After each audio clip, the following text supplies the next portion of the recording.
బంగారానికి golden time నడుస్తోంది. ప్రస్తుత పరిస్థితుల్లో ఆర్బీఐ బంగారాన్ని వేగంగా కొంటోంది. బంగారం నిల్వలు 880 మెట్రిక్ టన్నుల మైలురాయిని దాటడంపై ఆసక్తికర చర్చ కూడా నడుస్తోంది.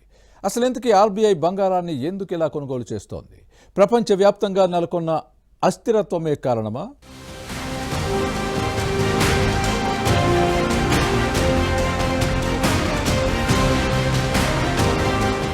బంగారంతో భారతీయులకు ఓ భావోద్వేగమైన సంబంధం ఉంది.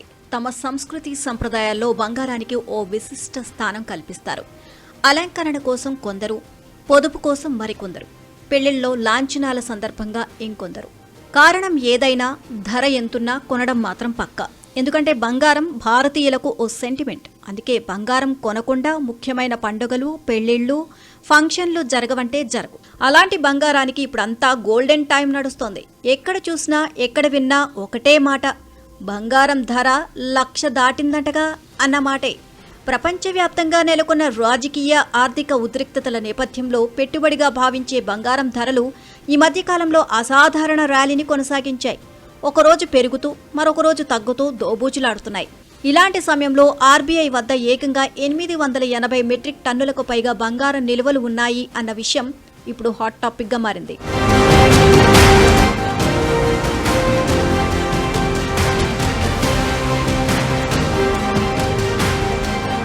పసిడిని ఎంత ఎక్కువ నిల్వ చేసుకుంటే అంతగా దేశ ఆర్థిక వ్యవస్థ బలపడుతుంది అని సెంట్రల్ బ్యాంకులు నమ్ముతాయి. అయితే ప్రపంచవ్యాప్తంగా నెలకొన్న అస్థిరత్వం కారణంగా మన ఆర్బీఐ కూడా బంగారం కొనే వేగాన్ని పెంచింది. ప్రస్తుతం ఆర్బీఐ వద్ద ఏకంగా 880 మెట్రిక్ టన్నులకు పైగా బంగారు నిల్వలు ఉన్నాయి.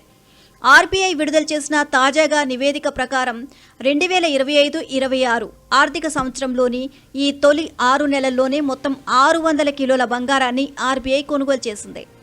జూన్ నెలలో 0.4 టన్నులు, సెప్టెంబర్ నెలలో 0.2 టన్నులు సమీకరించింది. దీంతో సెప్టెంబర్ 26, 2025 నాటికి ఆర్బీఐ మొత్తం బంగారం నిల్వలు 880.18 టన్నులకు చేరాయి.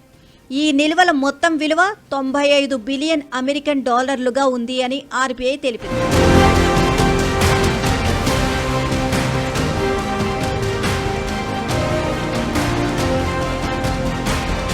ప్రపంచవ్యాప్తంగా ఆర్థిక, రాజకీయ అనిశ్చితులు పెరిగిపోవడమే బంగారం కొనుగోళ్లకు ప్రధాన కారణంగా కనిపిస్తుంది అంటున్నారు నిపుణులు.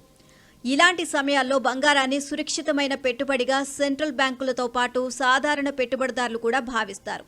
ఈ డిమాండ్ కారణంగానే దేశీయ, అంతర్జాతీయ మార్కెట్లలో బంగారం ధరలు రికార్డు స్థాయికి చేరుకున్నాయి అంటోంది ఆర్బీఐ.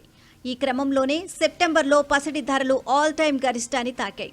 కేవలం ఆర్బీఐ మాత్రమే కాదు, ప్రపంచవ్యాప్తంగా ఇతర దేశాల సెంట్రల్ బ్యాంకులు కూడా ఇదే బాటలో పయనిస్తున్నాయి.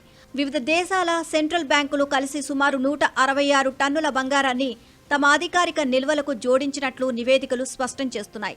మరోవైపు బంగారం బాండ్లపై పెట్టుబడి పెట్టిన వారు కూడా నక్కతోక తొక్కినట్లుగా సంబరపడిపోతున్నారు. సావరిన్ గోల్డ్ బాండ్స్ 2017-18 సిరీస్లో పెట్టుబడి పెట్టిన వారు పండగ చేసుకుంటున్నారు. వీటిపై ఆర్బీఐ గ్రాముకు 12,704 రూపాయల తుది రిడెంప్షన్ ధరను ప్రకటించింది. అంటే 8 సంవత్సరాల కాలంలో 100 రూపాయలకు 325% రాబడి వస్తుందన్నమాట. మొత్తానికి ఇప్పుడు బంగారానికి స్వర్ణయుగం నడుస్తుందనే చెప్పాలి. మరోవైపు బంగారం ధర ఎంత పైకి పోతున్నా మన దేశంలో కొనుగోళ్లు మాత్రం తగ్గకపోవడం ప్రపంచ దేశాలను ఆశ్చర్యపరుస్తోంది. ఈ టైంలో భారత్లో బంగారం కొనుగోళ్లు, అమ్మకాలు రికార్డు స్థాయిలో జరగడంపై ఆసక్తికర చర్చ నడుస్తోంది.